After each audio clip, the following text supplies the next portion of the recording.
380,000 թոշակառուներ, որոնց ըստ էության թոշակների մասով նույնիսկ ինդեքսացիա չի արվել։ Մի քանի անգամ ասել են թոշակներ են բարձրացնում, մի քանի հազար դրամով, բայց ինֆլյացիայի ավելի ցածր, քան ինֆլյացիան 7%-ով։ Ուրեմն թվերը պաշտոնական հետևյալներ, մոտ 26% ինֆլյացիա է եղել, այս ընթացքում 22%-ով միջին կենսաթոշակն է ավելացել։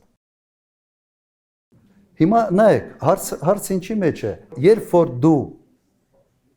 ինֆլյացիայի մասով ավելացնում ես թոշակը, դրա անունը թոշակ ավելացում չի, դրա անունը ինդեքսացիա է։ Ուրեմն դա այն է, ինչ դու պարտավոր ես անել։ Հիմա այդ ինչ որ պարտավոր են անել, ներկայացնում է որպես թոշակի ավելացում, ինչ լավություն արեցին։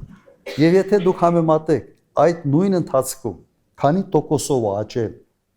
պետական պաշտոնյաների աշխատավարձերը, նո ֆանտաստիկայի ժանրից է։ Ֆանտաստիկայի ժանրից։ Այդպիսի անհամաչափություն բյուջետային ռեսուրսների ծախսման տեսանկյունից ուղղակի ինձ ծանոթ չի, հայտնի չի ինձ։